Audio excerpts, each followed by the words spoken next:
తో పోరాటం చేస్తున్న రావణుడి కుమారుడు ఇంద్రజిత్ తలని బాణంతో ఒక్క వేటుతో వేరు చేశాడు. ఇంద్రజిత్ మరణ వార్త విన్న రావణుడు ఆవేశంతో ఊగిపోయాడు. ప్రతీకారం కోసం పాతాళ లోకాధిపతి తన సోదరుడు అయినటువంటి మహిరావణుడి సహకారం కోరాడు.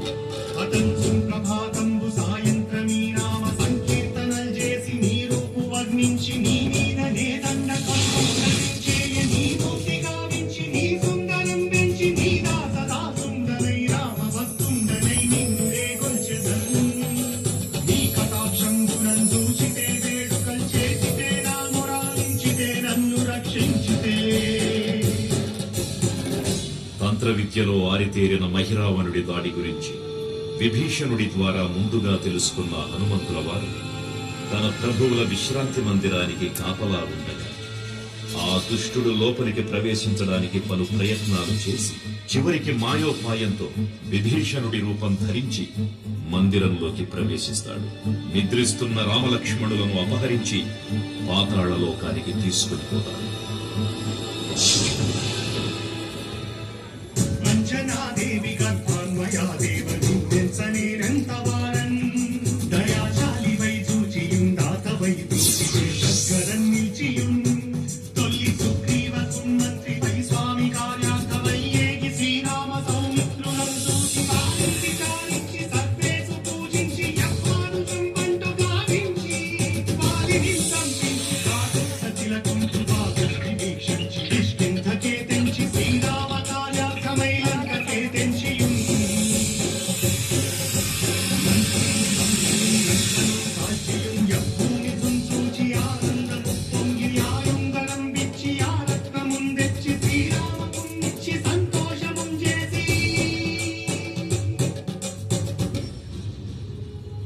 తన ప్రభువులను కాపాడుకోవడానికి వాయువేగంతో పాతాళ లోకానికి చేరుకున్న ఆంజనేయ స్వామికి సగం మొసలి సగం వానర రూపంలో ఉన్న వింత జీవి ముఖద్వారం వద్ద కాపలా కాస్తూ కనిపిస్తుంది. ఆ జీవి మకర ధ్వజుడు అనే తన పుత్రుడు మహాసముద్రాన్ని దాటుతుండగా నీటిలో పడ్డ తన వేదవిందు ఒక మొసలి గ్రహించడం వల్ల జన్మించాడని తెలుసుకుని ఆశ్చర్యపోతాడు హనుమంతుల వారు. తన పుత్రుడిని యుద్ధంలో ఓడించి పాతాళ లోకంలోకి ప్రవేశిస్తాడు.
పాతాళలోకంలో అడుగుపెట్టిన పవనపుత్రుడు మహిరావణ మరియు అహిరావణ సోదరులకు భీకరపూర్తి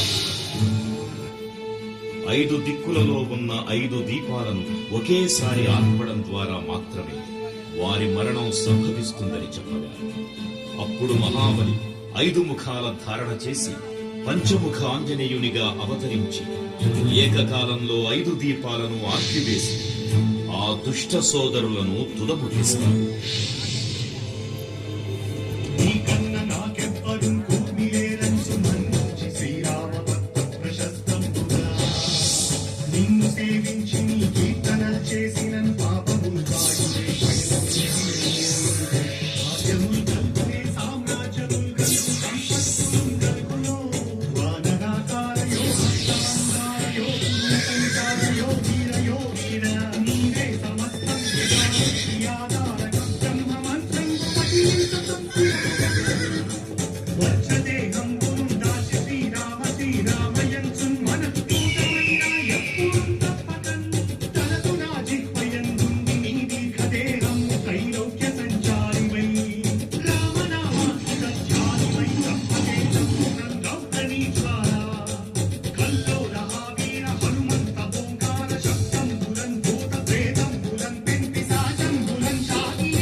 నమస్తే నమో వాయుపుత్ర నమస్తే నమః. తూర్పు దిక్కున చూసే శ్రీ హనుమాన్ ముఖం సర్వ పాపాలను హరించేదిగా, దక్షిణ దిక్కున చూసే శ్రీ నరసింహుని ముఖం శత్రు భయాన్ని పోగొట్టి విజయం చేకూర్చేదిగా, పశ్చిమ దిక్కుని చూసే శ్రీ గరుడ ముఖం భూత ప్రేత తాంత్రిక భయాలను పోగొట్టేదిగా, ఉత్తర దిక్కు వైపు చూసే శ్రీ వరాహ ముఖం గ్రహదోషాలను హరింపజేసి అష్టైశ్వర్యాలను అందించేదిగా, ఆకాశం వైపు చూసే శ్రీ హయగ్రీవ ముఖం విజ్ఞానాన్ని, విజయాన్ని, ఉత్తమ జీవిత భాగస్వామిని అందించేదిగా పురాణాలు చెబుతున్నాయి. కావున భక్తులారా, అన్ని విధాలుగా మనలను ఆపుకుని శ్రీ ఆంజనేయ స్వామిని మనసారా స్మరించుకుని ధరించండి. శ్రీ శ్రీ శ్రీ మహావీర బజరంగ బలికి జై.